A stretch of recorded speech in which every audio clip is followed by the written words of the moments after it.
Shalom, selamat bergabung dengan program Sikat, Selidiki Alkitab. Mari kita berdoa. Bapa di surga, terima kasih Tuhan. Kami akan melanjutkan program Sikat, Selidiki Alkitab yang ke-31. Kiranya Tuhan memberkati dengan tuntunan Roh Kudus-Mu. Urapi masing-masing kami Tuhan, begitu juga dengan pendengar. Agar masing-masing kami boleh mendapatkan berkat daripada-Mu. Di dalam nama Yesus kami sudah berdoa. Amin. Saat ini kita akan melidiki Alkitab tentang mengapa dosa terhadap Roh Kudus tidak dapat diampuni. Ini menarik ini. Kenapa? Mungkin kita baca dulu ayat intinya supaya jawaban kenapa ini akan jelas. Matius 12 ayat 31 dan 32. Ada beberapa ayat di Markus, di Lukas juga ada. Tetapi kami ambil dari Matius 12 31 32. Sebab itu aku berkata kepadamu, segala dosa dan hujat manusia akan diampuni, tetapi hujat terhadap Roh Kudus tidak akan diampuni. Apabila seorang mengucapkan sesuatu tentang anak manusia, ia akan diampuni. Tetapi jika ia menentang Roh Kudus, ia tidak akan diampuni di dunia ini dan di dunia ini tidak, dan di dunia akan datang pun tidak. Ini menarik oleh karena beberapa ayat yang kita akan bacakan berikutnya, di mana dosa itu bisa diampuni. Kalau begitu, apa maksud Yesus? Mengapa harus ada dosa yang tidak dapat diampuni? Bukankah Yesus bisa menyelamatkan kita atas dosa yang paling merah sekalipun?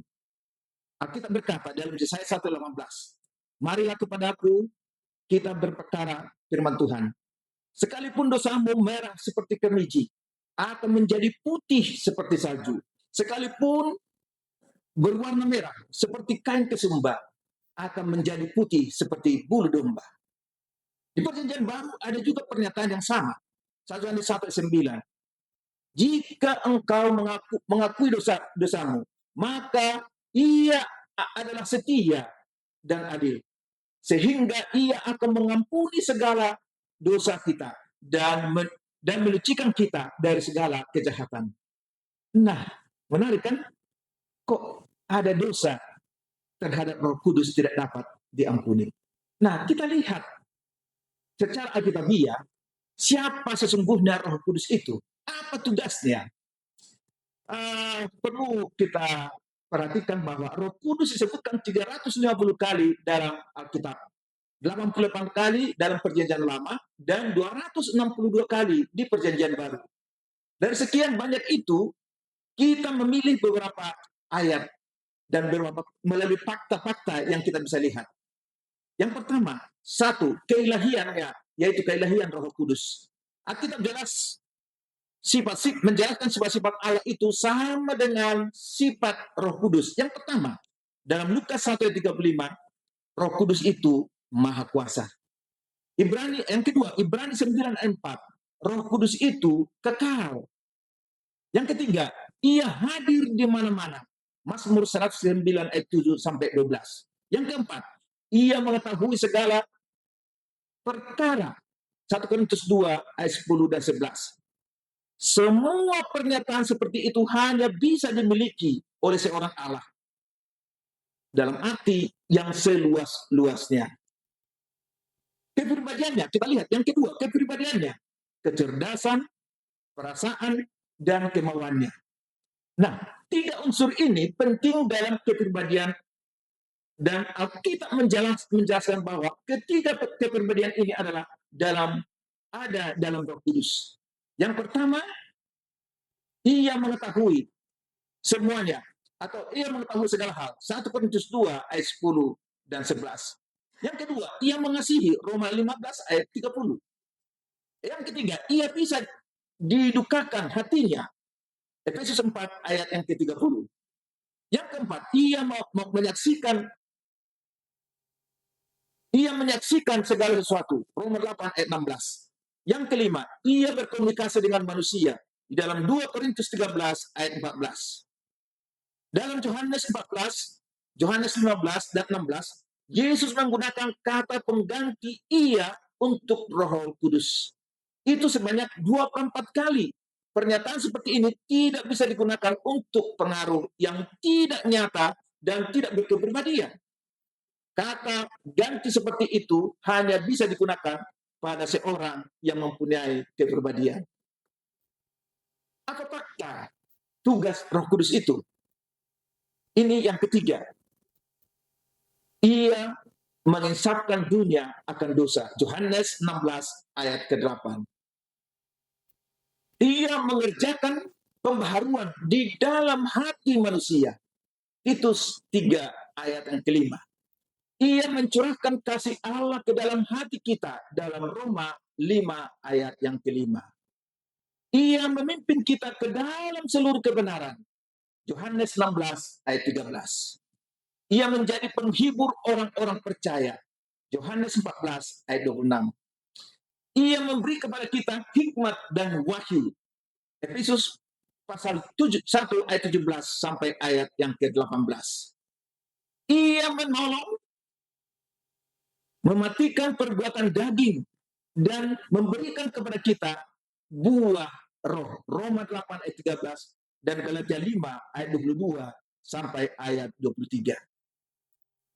Sekarang yang ke-9, ia menjadi materai dan jaminan bagi orang yang percaya. Nah, ini menarik. Materai dan jaminan bagi orang percaya. Efesus 1 ayat 13 sampai 14. Yang ke-10, ia memberikan kepada kita kuasa untuk bersaksi. Ayat yang kita sudah kenal benar, yaitu Kisah 1 ayat 8. Bila mana Roh Kudus turun akan kamu akan menjadi saksiku di Yerusalem, Judea, dan Samaria. Ini luar biasa. Yang ke-11, ia menyertai orang-orang percaya. Yohanes 14 ayat 17. 12, ia memberi kekuatan untuk menurut. Efesus 3 ayat 16. Yang ke-13, ia tidak akan tinggal dalam hati yang dikeraskan. Kejadian 6 ayat 3. Yang ke-14, ia menjadikan kita menjadi anak-anak Allah. Roma 8 ayat 15 dan Yoel 2 ayat 28 sampai ayat yang ke-29.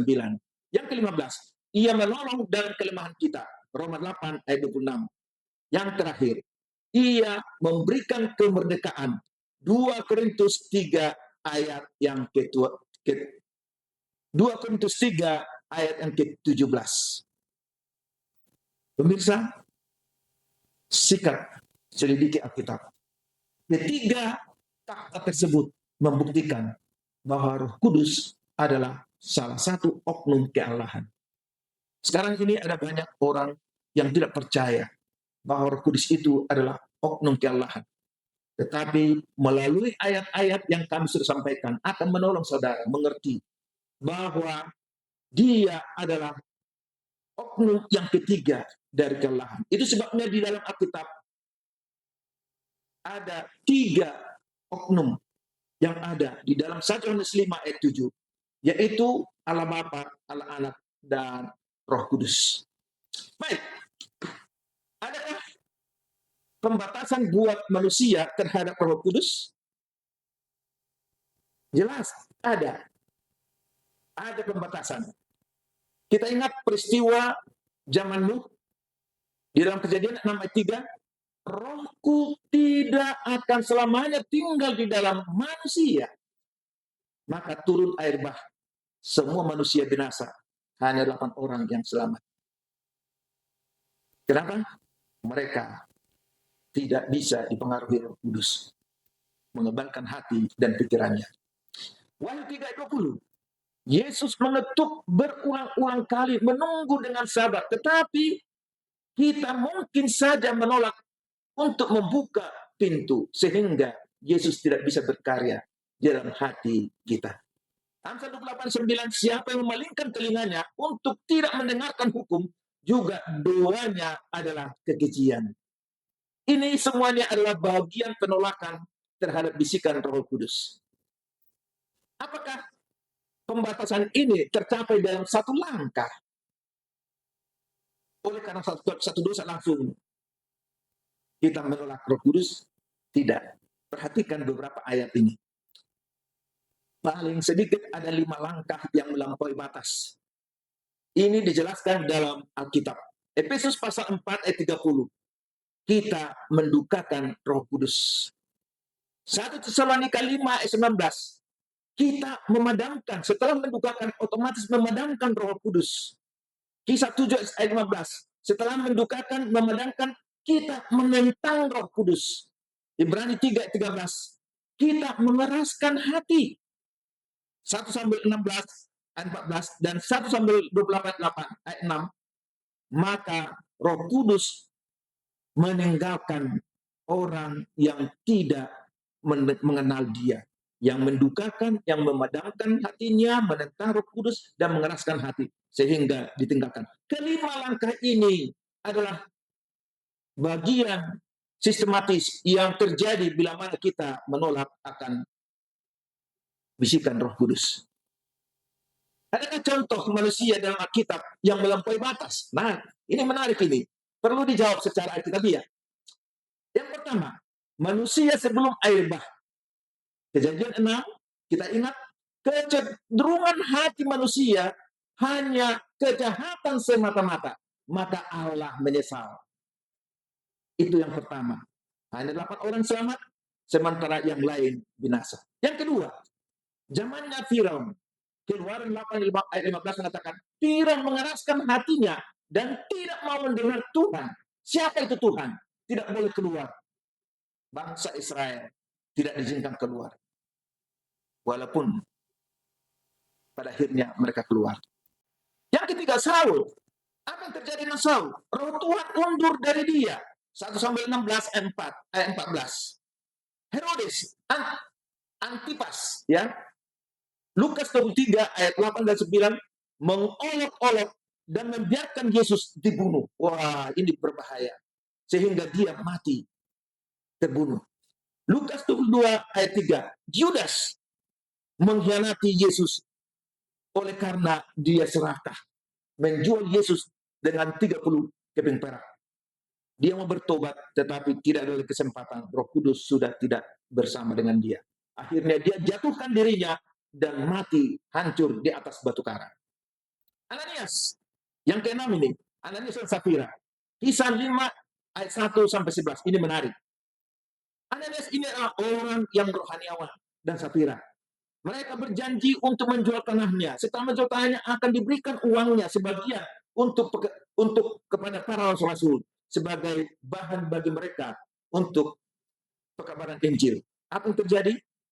Dia mendustai Roh Kudus, berpura-pura murah hati, tetapi dia menyembunyikan sebagian hasil penjualan itu. Padahal itu miliknya sendiri, supaya dia tidak memberikan secara keseluruhan. Keenam orang ini adalah fakta bahwa Roh Kudus, dosa terhadap Kudus tidak bisa diampuni dan akhirnya kebinasaan. Nah, sekarang pertanyaan, kalau begitu, apakah dosa terhadap Roh Kudus? Beberapa poin kami sampaikan di sini. Dosa terhadap Roh Kudus dari sejarah yang tadi yang kita sudah perhatikan adalah bukanlah satu dosa perbuatan kejahatan seperti membunuh, berdusta, mencuri, atau kenajisan. Yang kedua, itu adalah puncak penolakan dengan kekerasan hati untuk mendengarkan teguran Roh Kudus. Tahu benar, tapi tidak melakukannya. Itu dosa terhadap Roh Kudus. Itu yang ketiga, itu adalah suatu keadaan di mana kita mengeraskan hati kita terhadap firman Allah sehingga sudah berwujud kebiasaan yang tidak dapat lagi dipatahkan dan sama sekali tidak mau menurutinya. Beberapa contoh dosa terhadap Roh Kudus di mana dosa itu tidak dianggap dosa lagi adalah salah satu dari perintah 10 hukum Allah.